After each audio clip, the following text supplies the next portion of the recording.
I knew something was wrong the moment I saw my granddaughter's eyes. They looked bright, excited, happy, everything a bride should be. But behind that shine was a flicker that didn't belong there, a tremble, a warning. I felt it in my bones the way old sailors feel storms before clouds even form. And that morning, as the sun cut across the hills and the church bells warmed their throats, I realized this wasn't just her wedding day.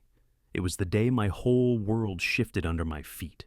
My name is Tom, and I thought I'd lived long enough to stop being surprised by life.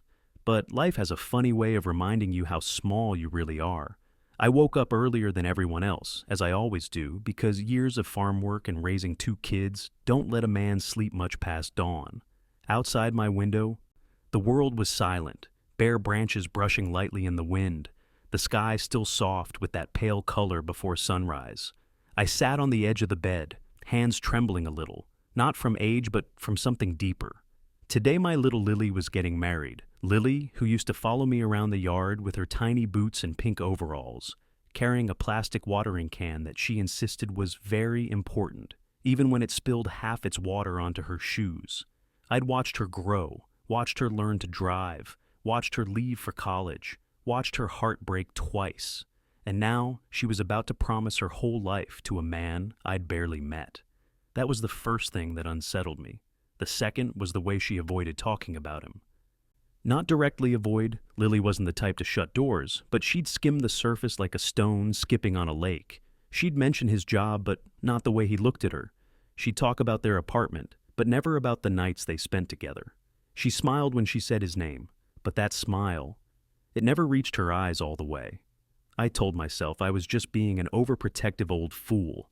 But that morning, as I stood in the doorway of the guest room and saw her in that white dress, hands shaking as she pinned a tiny flower into her hair, I knew something inside her was screaming. "Grandpa," she whispered when she saw me. Her voice cracked so softly it almost broke me. I walked to her slowly, the old floorboards creaking under my steps.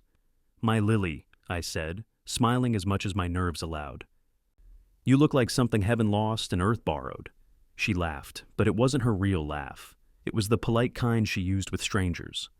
"I'm okay," she said, before I even asked. That's when I knew she wasn't. I took her hands, cold as river water, and held them gently. "Lily, sweetheart, weddings are supposed to make you nervous, but you're shaking." She squeezed my fingers tighter. "I just want today to go smoothly. No drama, no scenes." Scenes? Why would there be scenes? I opened my mouth to ask, but at that moment, her mother, my daughter Claire, appeared in the hallway with a tight smile, the kind she only wore when something stressed her beyond reason. "Dad, the photographer's here early," she said. "We need Lily downstairs in 10 minutes." She didn't look at me when she said it. She looked at Lily. No, she studied her, like checking a wound. And the way Lily lowered her eyes told me there was something between them I didn't understand. I followed them downstairs, feeling like the only man in the house who didn't know the rules of a game everyone else was already playing. The living room buzzed with activity, curling irons hissing, dresses rustling, makeup brushes tapping glass tables. But even with all the noise, even with all the laughter, I could feel a tension threading the air like a wire pulled taut. I tried to help by carrying boxes, steadying hands, pouring water for the bridesmaids, anything that would make me feel less useless. Every time I looked at Lily, though, she wore that same strained smile. Then, just before we left for the chapel, Lily tugged at my sleeve. "Grandpa," she whispered, leaning close so no one else could hear, "stay near me today, okay?" The fear in her voice hit me harder than any storm ever had. "Of course," I said. "But why?" She opened her mouth, closed it again, swallowed hard. Her eyes moved past my shoulder, toward the back door. I turned, and there, half hidden behind the curtain, stood her groom. Tall, expressionless, watching us. The kind of watching that felt like measuring. When he noticed I'd seen him, he stepped forward with a smile that didn't belong on a man so young. Too controlled. Too practiced. "Mr. Thomas," he said, extending his hand. "Big day." His grip was firm, too firm. "Sure is," I replied, refusing to be intimidated. But the moment Lily saw him, her whole face tightened. Just for a second. A tiny second, but long enough for me to see it. Fear. Not nerves, not excitement. Fear. We rode to the chapel in 2 separate cars. I sat beside Lily, holding her hand the way I did when she was 6 and didn't want shots at the doctor's office. Her breathing grew shallow the closer we got, and she kept glancing out the window as if searching for something outside. Traffic lights, cars, trees whipping by. And then she whispered it, so quietly I felt it more than heard it. "Grandpa, don't let me walk alone." That's when my heart began to pound. Something wasn't right. Something was very, very wrong. But the church bells began ringing before I could ask. Guests stood smiling. Music swelled, echoing off the old wooden beams overhead. 100 faces turned toward us as the doors opened, and Lily stepped forward. With her fingers digging so tightly into my arm, I felt her whole body tremble. I didn't know it then, not yet, but that walk down the aisle was only the beginning. Because somewhere in that crowded chapel, something waited for us, something none of us were prepared for. And by the time we reached the altar, I already sensed it breathing down our necks. The chapel felt colder than it should have been. Maybe it was just my nerves, maybe it was the draft coming through the old stone walls, but as I walked Lily down the aisle, I felt a chill run straight through my spine, like someone had dragged an icy finger along it. Her grip tightened every few steps. She kept her eyes forward, but her lashes trembled, and once, just once, her gaze flicked toward the front row on the groom's side. That's when I saw them, his family. 3 of them sat there, dressed to perfection, not a wrinkle on their clothes, not a hair out of place. They didn't smile, they didn't cry, they didn't even blink. Their eyes followed Lily with a focus that made my stomach twist. The older woman, his mother, I assumed, tilted her head ever so slightly like she was studying a specimen rather than a bride. Her lips were pressed into a thin line, something sharp tucked behind them.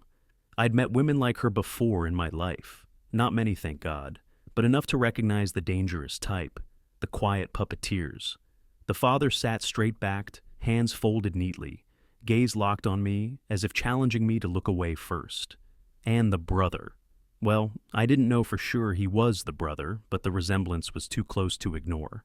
Was the only one whose expression changed. He smirked, not the friendly kind, the kind that said he already knew something I didn't.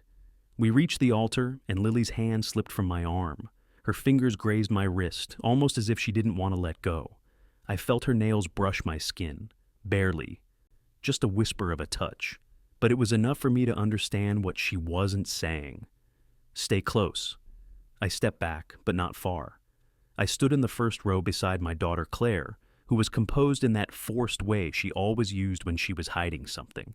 Her jaw tight, her shoulders stiff, her eyes flicking from the groom's family to Lily, then back again, as though she were trapped between them. What was going on here? The priest began speaking, voice echoing gently through the chapel. People settled, cameras clicked. But the whole time, my mind kept drifting back to that smirk, that mother's cold stare, the father's rigid posture. When the vows began, the silence grew thick. This wasn't the soft, warm, quiet weddings usually have. This one had edges, like a blade. The groom, Daniel, recited his lines flawlessly, almost too flawless, like he'd rehearsed in front of a mirror 100 times. His voice didn't crack, his smile didn't waver. Nothing about him looked nervous. Men are usually jittery messes on their wedding day, wiping their palms on their suits, forgetting lines, laughing at nothing. Not him. He was steady as stone. Then Lily began her vows. Except she didn't start. She opened her mouth, inhaled, but nothing came out. The whole chapel watched her, waiting. Her eyes grew glossy. Her throat bobbed. She blinked as if she'd forgotten where she was for a second. "Sweetheart," the priest whispered gently. She looked at Daniel. He nodded, not lovingly, not reassuringly, but commandingly. A small downward jerk of the chin, as if telling her, "Now." Her breath shook, but she whispered the words anyway. The moment she finished, Daniel's mother leaned toward her husband and whispered something. His brows lifted slightly. Surprised? Pleased? I couldn't tell, but the reaction made Lily's shoulders lower the tiniest bit, like she'd just passed some hidden test. When the priest finally announced them husband and wife, the chapel erupted in applause, except not from the groom's family. They clapped, sure, but mechanically, polite, controlled, like they were applauding at a corporate presentation instead of a wedding. As Daniel kissed Lily's cheek, yes, her cheek, not her lips, I felt something in me twist. It wasn't right. None of this was right. We made our way outside for photos. Sunlight broke through the clouds, warming the air. Guests laughed, children ran around tossing flower petals, but the groom's family stood on the steps away from everyone else, huddled tightly, whispering with stiff postures and darting eyes. I watched them closely. I wasn't trying to eavesdrop, but their voices carried just enough for a few words to drift my way. She signed it, finally. Didn't have a choice. Keep her in line? I froze. Signed what? Didn't have a choice? Keep her in line? My chest tightened until it hurt. Claire approached me then, pretending to fix her dress. Dad, she whispered under her breath, please don't start anything today. Not today. What is going on? I murmured. Her eyes widened just a touch, fear, panic, something I hadn't seen in her since she was a teenager. Dad, please, not here, not now. She walked away quickly, not giving me the chance to ask more. Lily and Daniel posed for pictures. She smiled. But if you've raised a child, you know the difference between a real smile and one carved out of glass. Her hand shook so subtly only someone who had held it thousands of times would notice. When the photographer finished, Lily walked toward me, alone. Daniel was speaking to his mother and brother, their heads bowed together in a rigid circle. Grandpa, she whispered, when we get to the reception, please stay beside me. Don't leave me with them. Lily, I whispered, tell me what's happening. But before she could answer, Daniel called her name sharply, not angrily, but with authority. The way you call a dog, a trained one. Lily flinched, actually flinched. She turned to him immediately, a forced smile plastered on her face. Coming, she said softly, and half walked, half rushed to him. His mother's eyes followed her the entire way, unblinking. Inside my chest, something dark and heavy settled like a storm cloud. I'd felt fear before in my life, true fear, but this was different. This wasn't the fear of something happening. This was the fear of something that had already happened. As the family gathered to leave for the reception, I overheard one more thing, Daniel's brother speaking in a low voice, but not low enough.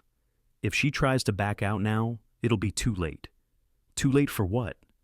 I didn't know yet, but I knew one thing. I wasn't letting Lily out of my sight, because whatever Daniel's family wanted from her, whatever they were planning, it wasn't love, and it wasn't marriage. Something was coming, something dangerous. And I had a sinking feeling the truth would surface at the reception, whether anyone was ready for it or not. The drive to the reception felt longer than it should have been. Maybe it was because the sky had turned that odd gray, bright enough to fool you into thinking everything was fine, but heavy enough to warn you that something was brewing above. Or maybe it was because my granddaughter sat beside me in the back seat, staring out the window like she was watching her own life disappear mile by mile.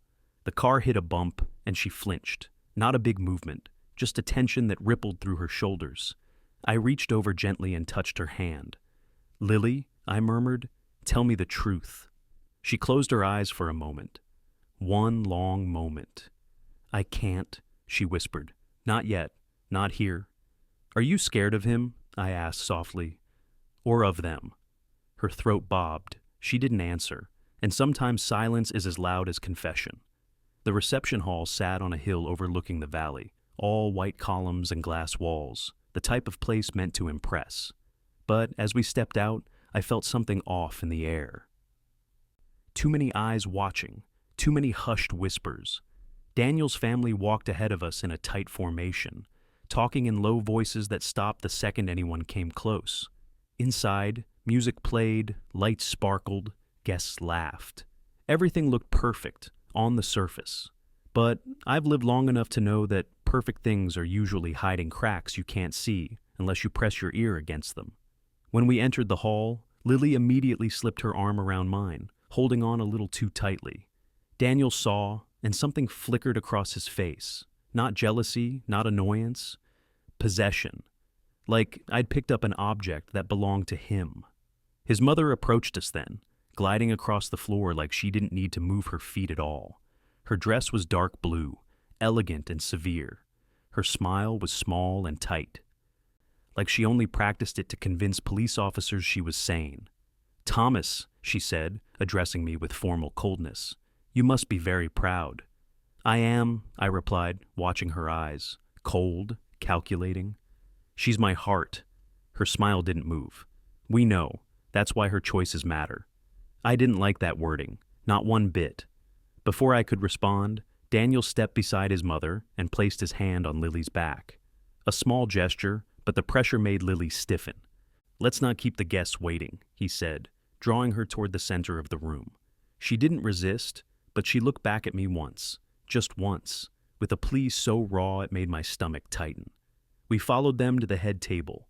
As they sat, I noticed place cards arranged with surgical precision. Lily surrounded by his family, boxed in like walls closing around her. My place was 2 seats down, between an old couple I didn't know and Claire, whose eyes darted around anxiously. I leaned toward her. "Claire," I whispered, "what is happening?"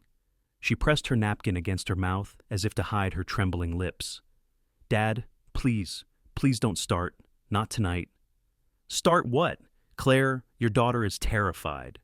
Her eyes shone, but she didn't dare look at me. "Dad, there are things I can't say. Just watch. Please." That was the moment I knew this went deeper than Lily. My daughter was afraid too. Dinner began, speeches followed, normal things, normal sounds. But beneath the normality, tension hummed like a loose wire sparking inside a wall. Every time Lily tried to speak to a friend, Daniel's mother leaned in. Every time she laughed, the brother narrowed his eyes. Every time she shifted in her seat, Daniel touched her back in that firm, claiming way. Then came the part that cracked everything open. The financial announcement. Daniel stood, smoothing his suit, raising his glass. "Before we continue the celebration," he said with that practiced smile, "my family and I want to share a very special moment." The crowd quieted. His mother stood too. So did his father and brother. "This wedding," Daniel continued, "marks not just a union of 2 hearts, but a merging of 2 families, 2 legacies, 2 futures." Lily's shoulders tightened. Claire reached for her water glass with shaking fingers. The mother stepped forward.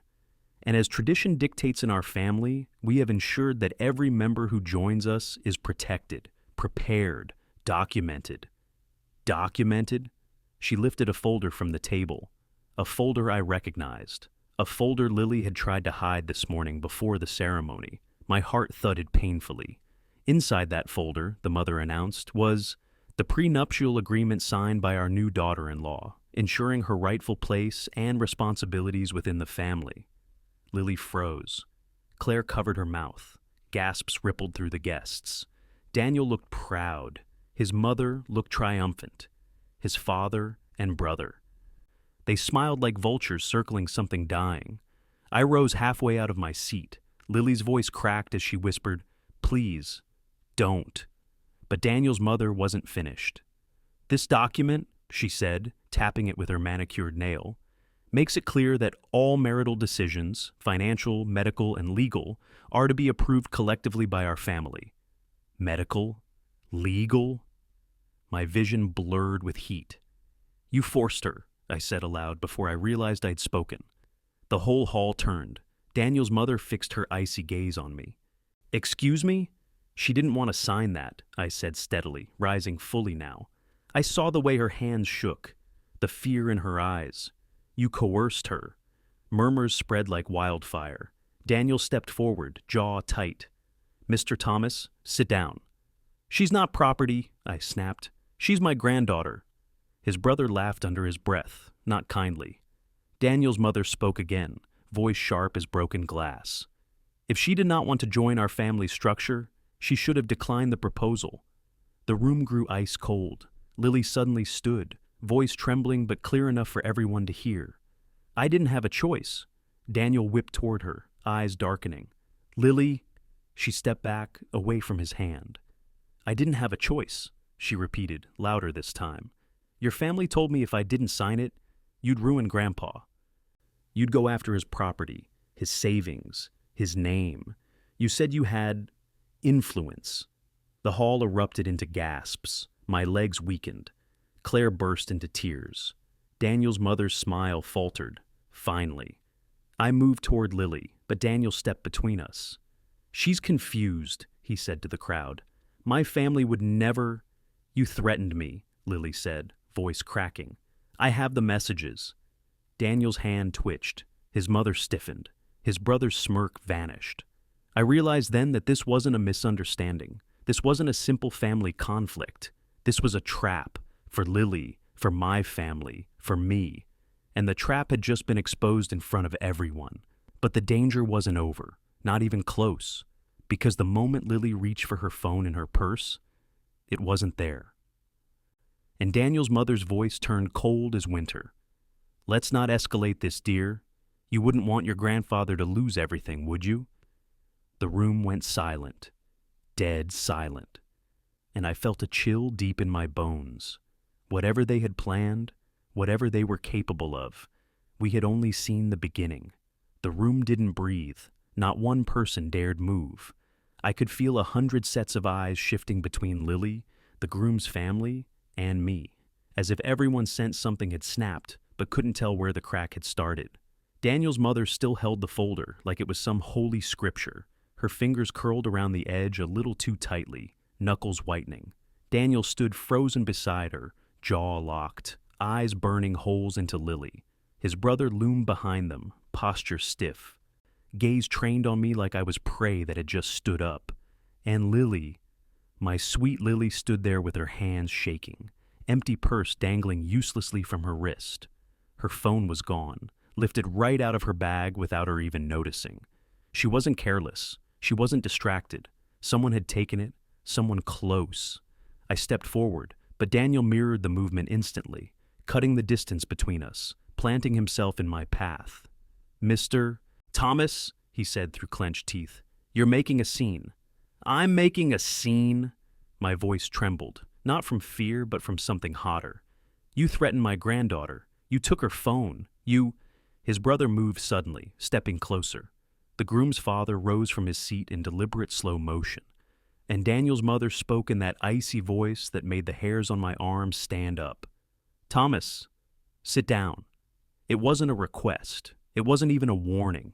It was an order, one she expected to be obeyed because she was used to the world bending around her like a well-trained servant. But Lily grabbed my arm before I could respond. Grandpa, she whispered, don't, not now, please. Her voice was small, but her grip was strong. That's when I felt it, a faint tremble moving through her like a wire pulled too tight. She wasn't scared of embarrassment. She wasn't scared of judgment. She was scared of them. I lowered my voice. Lily, what exactly did they say to you? She swallowed. It started 2 weeks after the proposal. His mother said she wanted to prepare me.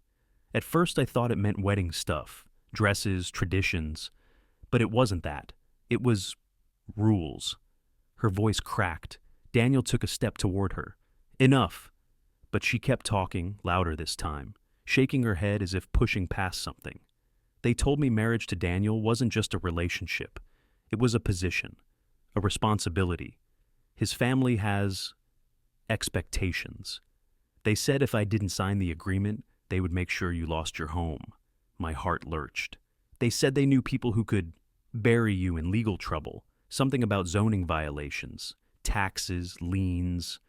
I don't even know what half the words meant. Her breath hitched. I didn't sign because I wanted to. I signed because I was scared, for you. And then she said the part that nearly brought me to my knees. They said they'd done it before, to someone else. A ripple of horror passed through the room. Lily, Daniel snapped, stepping forward with a hand outstretched. But I moved first. I stepped between them, blocking him with my whole body. I didn't care if I was old or slower or outnumbered. There are moments in life where instinct takes over, and the body obeys the heart without question. This ends now, I said. Daniel's eyes narrowed. Move. No. His brother took a step closer. You're making a mistake, old man. Funny, I said, staring him down. I was just thinking the same about you. The father approached then, silent, rigid, unsettlingly calm. "Let's handle this privately." "No," I said before he could finish. "Whatever this is, it's not happening behind closed doors. You threatened my family, you cornered my granddaughter, and now you're going to answer for it." Daniel's mother exhaled sharply through her nose, annoyed more than intimidated. "You have no idea who you're dealing with." "And you," I replied, "have no idea who you picked a fight with." She turned to the crowd, plastering on a thin smile. "Ladies and gentlemen, forgive the—" But before she could finish, Claire, my daughter, who had been silent and shaking this whole time, stood suddenly, knocking her chair back. "Enough!" she cried. The whole hall turned. Claire's face was pale, but her chin was trembling with a mixture of fear and fury. She wasn't strong like Lily. She wasn't stubborn like me. She'd spent years trying to keep peace, even when it hurt her. But now, something in her snapped. "You threatened my father," she said, her voice louder than I'd ever heard it. "You blackmailed my daughter. You told them if Lily refused, you would handle Dad's finances. You think we didn't notice when Lily came home crying every night after your meetings?" The groom's mother stiffened. Claire pointed at her. "You told her she wasn't compliant enough. You told her that marrying into your family is a privilege, not a partnership. You bullied her. You manipulated her. And you did it all because you assumed we were powerless." Gasps spread through the room. Daniel grabbed Lily's arm. "Stop this, now!" But Lily jerked away. "Don't touch me!" The room erupted into whispers. Someone recorded on their phone. The band had stopped playing. The servers stood frozen. Even the chandeliers seemed to buzz with tension. Daniel's mother straightened her spine. "Lily, dear, you are overwhelmed. You are confused. You are ruining your own wedding." Lily's voice cracked. "No. You ruined it the moment you threatened my family." I stepped beside her. Claire moved to her other side. We made a wall. "Let's leave," I whispered, but the father's voice cut through the air like a blade. "She's not going anywhere." That was the moment I realized something chilling. This wasn't just manipulation. This wasn't just coercion. This was control, possession, ownership. They had no intention of letting Lily walk away, not without consequences. Then, slowly, methodically, Daniel pulled something from his inner pocket.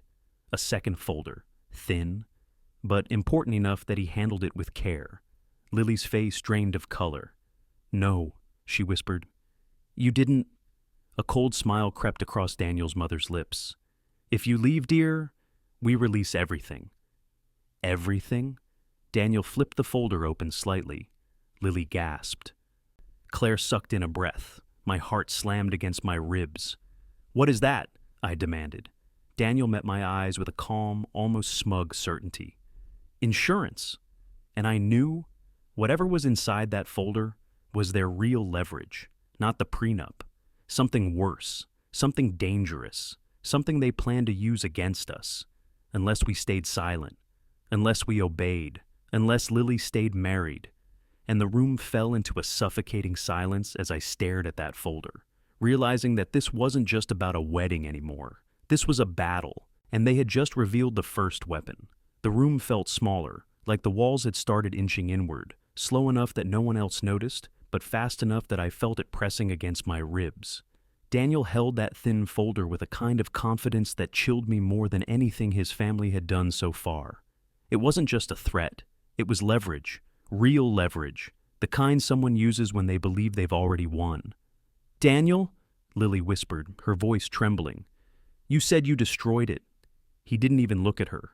"I said I would when the time was right."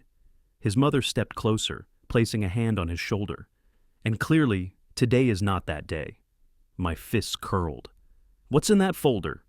Daniel finally turned his eyes on me, calm, cold, unshakable. "Something that ensures your granddaughter stays committed to her responsibilities. She doesn't owe you anything." He smiled faintly, a thin, cruel stretch of lips that didn't touch his eyes. "She owes us more than you understand." Lily swallowed hard. Her hands shook. Claire reached for her, but Lily didn't move. She just stared at the folder like it held a bomb about to go off. "Daniel," she whispered, "please don't do this. Don't show them." He raised the folder slightly, letting the light catch its edge. "Then come with me quietly. No more scenes. It wasn't a request. His brother shifted behind him, blocking the nearest exit. The father moved subtly, positioning himself between us and the main doors. The mother stood poised, like she was directing traffic in her own private kingdom. They weren't improvising. They were coordinating. Every movement was calculated, and deep down, I knew this wasn't the first time they'd cornered someone like this. Around us, the guests pretended to look away, though their phones were out, their eyes darting. Some whispered, some filmed, some stared in horrified silence. But no one moved to help. "We're done here," I said, forcing my voice steady. "Lily, Claire, let's go." I put a hand on Lily's back, gently guiding her. And that's when Daniel's father spoke, his first real words of the night. "If she leaves," he murmured, "then everything in that folder goes public." Claire's fingers wrapped tightly around mine. Dad, don't let him." "I won't," I whispered. But the truth was, I didn't know how to stop any of this until I knew what they were holding over her. I locked eyes with Lily. "Sweetheart," I whispered, "tell me what they have." Tears gathered at the corners of her eyes. Her lips trembled. She opened her mouth, but nothing came out. Instead, she looked down at her hands that had built her dreams, held her hopes, and now trembled with something beyond fear. Shame. "I didn't mean for it to happen," Lily whispered. "I didn't know they'd find out." "Find out what?" Claire pressed. Daniel stepped closer, his voice low. "She's not telling you because she knows it will hurt you." Lily squeezed her eyes shut. "Please, stop. Please." "Let her speak," I snapped. Daniel's mother raised a hand. "Enough. This is family business. This is my family." She looked at me with a cold pity. "Not for long." My jaw clenched. "Lily, look at me." Slowly, she lifted her eyes to mine. And for the first time since this nightmare began, I saw everything she had been hiding. Fear, yes, but also guilt. Regret. Something heavy enough that she'd signed away her freedom to keep it buried. "I got an internship at their company last year," she whispered. "I thought it was a real opportunity, a big one. I wanted to make you proud." "You did make me proud," I said immediately, but she shook her head. "No, you don't understand. Their company, they only hired me because Daniel requested it. And while I was there, Her breath fractured. "I made a mistake." "A stupid mistake," Daniel's mother interjected. "A mistake that could cost our company millions if mishandled." "What mistake?" Claire cried, stepping forward. Lily's shoulders caved. "I signed off on a report I didn't fully read. I thought it was routine, just numbers and approvals. But it wasn't. It was tied to an investment project under legal review, and my signature made it look like I'd verified it." "Oh no," I felt my heart lurch. "That's fraud," Claire whispered. Lily's face crumpled. "I didn't know. I swear I didn't know. I was stressed, I was tired, and Daniel said it was fine. He said everyone did it. And then 2 months later, his family confronted me with the paperwork." Daniel nodded slowly. "We cleaned it up, quietly, protected you, shielded you." "Protected her?" I snapped. "You trapped her." His mother lifted the folder. "Her signature is right here, with the timestamp. If this goes public, she could face legal consequences." "That's blackmail," I growled. She smiled. "It's leverage." Lily sobbed softly into her hands. "I didn't want anyone to know, especially you, Grandpa. I didn't want you to think I was like..." "Like what?" I whispered. "Like someone who makes a mistake? Because that makes you exactly like the rest of us." But she wasn't done. Daniel's father stepped forward. "We ensured the issue disappeared. No legal action, no repercussions, and all we ask in return is simple. Lily remains part of our family. Quietly, respectfully, permanently." Permanently. That word cut through me like ice. "This is not a marriage," I said, my voice rising. "This is ownership." Daniel's mother didn't flinch. "Call it what you like, but she signed the document and she will honor it." "She was coerced," I said. "That makes it invalid." Daniel shrugged. "Prove it." He knew we couldn't. Not today. Not under their control. The room watched, torn between horror and fascination. But no one moved. No one but My daughter. Claire stepped between Lily and the groom's family, hands shaking but voice fierce, trembling with something raw and maternal. "If you think," she whispered, "that you can threaten my father and chain my daughter to your son because of a mistake you set her up to make," she inhaled sharply, "you have severely underestimated our family." Daniel's mother raised an eyebrow. "And what exactly do you plan to do?" Claire looked at me, then at Lily, and with a steadiness I'd forgotten she possessed, she said, "We are leaving, all of us, right now." Daniel's father chuckled darkly. "You walk out those doors, and the file goes to the authorities." Claire stepped closer, eyes blazing. "Then send it." Every breath in the room stopped, because in that moment, my quiet daughter, the one who'd spent her life avoiding confrontation, became the fiercest person in the building. But they weren't done, not by a long shot. Daniel's mother lifted her phone and dialed. "Very well," she said coldly. "Let's see what the authorities think of Lily Thomas's fraudulent signature." Lily gasped. My stomach dropped. Claire grabbed my hand, and I realized we had just crossed the point of no return. For one heartbeat, just one, the world stopped. Daniel's mother held the phone to her ear, her expression smooth and patient, like she was dialing a restaurant instead of threatening to destroy my granddaughter's life. Lily clung to my arm, trembling so hard I felt it through my coat. Claire stood in front of us like a shield, though her chin quivered and her hands shook. All around us, guests watched in rigid silence, some filming, some frozen, some pretending not to stare. And then, the voice on the other end answered. Daniel's mother lifted her chin. "Yes, I need to report an incident of..." I didn't think. I didn't plan. My body moved before my mind could catch up. I reached forward and gently, so gently it surprised even me, placed my hand on her wrist. "Don't," I whispered, her eyes locked onto mine, cold, unmoving. "Remove your hand." But I didn't. I held her gaze and spoke quietly, calmly, like a man who'd survived too much darkness to fear a shadow. "You don't want to do this," I said, "not because of us, but because of what comes after." Her brow twitched, just slightly. The first crack. "What exactly comes after?" she asked. I glanced around the room, not dramatically, not loudly, just enough to remind her that she wasn't alone.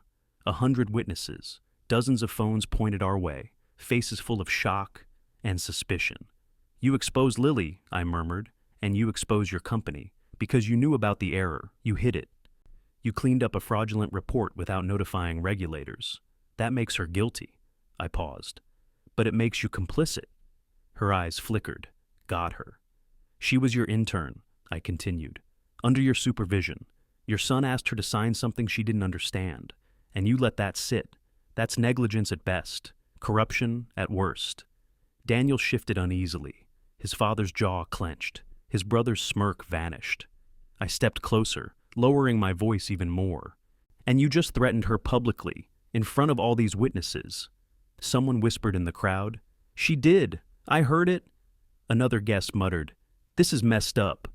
Phones rose higher. The room wasn't theirs anymore. Not their stage, not their trap. "The moment you send that file," I said, "you open a door you can't close, and everything hiding behind it comes out with it." Daniel's mother stared at me, quiet, calculating, cornered by the very thing she'd counted on to protect her. She lowered the phone, just a fraction, but enough. "Mother," Daniel whispered, "finish the call." She didn't. Instead, she stared at me with a hatred so sharp I felt it like a blade brushing my throat. "You don't scare me," she said. "I don't have to," I replied. "Consequences will do that all by themselves." She slowly lowered the phone completely, ending the call without speaking. Her hand trembled, barely, but for a woman who prided herself on control, that tremble meant everything. Daniel immediately stepped in front of her, facing me. "You think you've won? You haven't. Lily signed the agreement. She is part of this family. She will not walk away." Lily stepped behind me like a shadow seeking light. Her voice, though shaky, held something I hadn't heard since she was a child, strength trying to find its way through fear. "I'm not staying," she whispered. "Not anymore." Daniel's jaw tightened. "Lily!" "No," she said louder. "No more. I'm done letting you all control me." His mother straightened. "You have no idea what you're giving up." "She's giving up chains," Claire snapped. "She'll survive without your money." "But you," Claire pointed at them one by one, "you're not going to survive what happens when this room starts talking." Murmurs grew louder, angrier, bolder. "This isn't normal. This is abuse." They threatened her. "I caught some of that on video." The groom's family stiffened all at once, every one of them, like marionettes pulled by the same invisible string. Daniel's father stepped forward, voice cold, controlled. "Let's all calm down. Everyone return to your seats. We will handle this privately." "No," I said firmly. "This ends here, in front of everyone." Because I realized something then, something sharp and undeniable. Bullies thrive in private. They drown in daylight. Lily wiped her cheeks and lifted her chin. "I'm leaving, with my family." Daniel stepped toward her, fast, angry, but I moved faster, blocking him. "You touch her," I said, my voice low and shaking with the weight of every instinct I had left, "and I will bury you under every law you think you understand." Daniel froze. His mother hissed, "How dare you!" But I turned to the crowd and raised my voice, not shouting, but steady enough for everyone to hear. "This wedding is over." A hush swallowed the hall. Then someone clapped, one faint clap, then another. And slowly, awkwardly at first, people began to stand. Some nodded, some whispered, but many clapped as if freeing us from something heavy. Daniel's family stood stiff as statues. "You will regret this," his mother whispered. "Maybe," I said, "but I'll regret staying 1,000 times more." Lily squeezed my hand. Claire wrapped her arm around her daughter's shoulders. We turned as a family and walked toward the doors, slowly at first, then faster when we heard Daniel's brother take one threatening step after us. But he stopped when he realized a dozen guests had stepped between us and them, blocking his path. We walked out of that hall into the cold evening air, shaking but whole, tears streaming, breath trembling, hearts bruised. Lily collapsed into my arms the moment the doors closed behind us. "I'm sorry, Grandpa," she sobbed. "I'm so sorry." "Don't you dare apologize," I whispered, holding her as tightly as my old arms could manage. "You survived. You walked out. That's courage." Claire hugged us both, crying in broken, relieved gulps. We stood there, 3 generations huddled together, under the fading sky and the distant sound of a ruined reception unraveling behind us.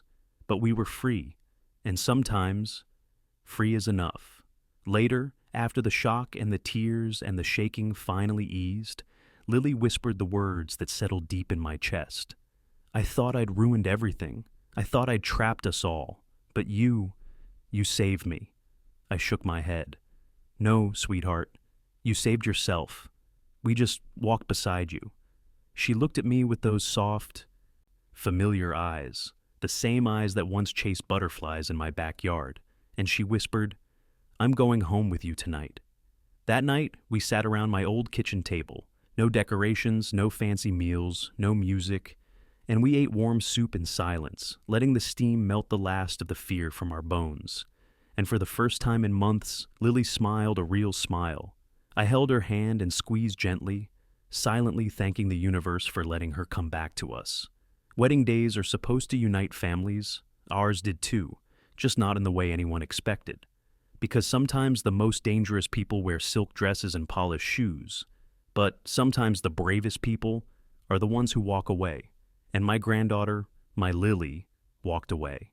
She didn't lose anything that day. She escaped, and I've never been prouder.